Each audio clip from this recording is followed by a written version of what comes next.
Agaw eksena sa sidelines ng FIBA Basketball World Cup 2023, ang pagkikita ng dating magkasintahang sina Gerald Anderson at Maha Salvador. Kumalat sa TikTok ang video clip kung saan lumapit si Gerald sa pwesto ni Maha at mister nitong si Rambo Nunez sa may front seat area ng Philippine Arena sa Bulacan. Unang bumati si Gerald kay Rambo. Masayang nagyakapan ang dalawa na dati nang magkakilala. Sumunod na nilapitan ni Gerald si Maha, at nagbeso pa ang mga ito. Iyon ang first game ng Gilas Pilipinas laban sa Dominican Republic na ginanap noong August 25, 2023. Pero bukod sa pagkikita ng ex-couple, pinuna ng netizens ang reaksyon ng engaged couple na sina Sam Milby at Miss Universe Katrina Gray na nasa bandang likuran ni Maha. Biro ng netizens, for the merits ang reaksyon ni Sam at Kat sa nasaksihang pagkikita ni Maha at Gerald.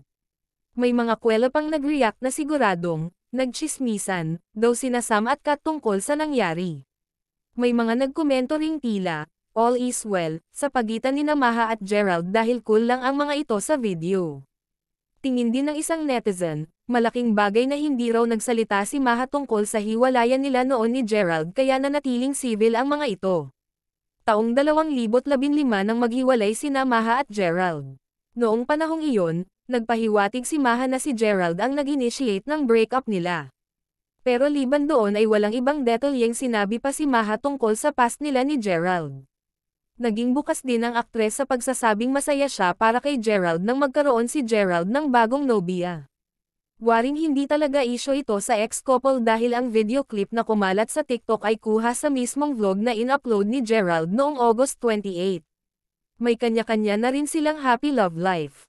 Kung si Maha ay masaya na sa piling ng mister na si Rambo, si Gerald naman ay going strong ang relasyon kay Julia Barreto.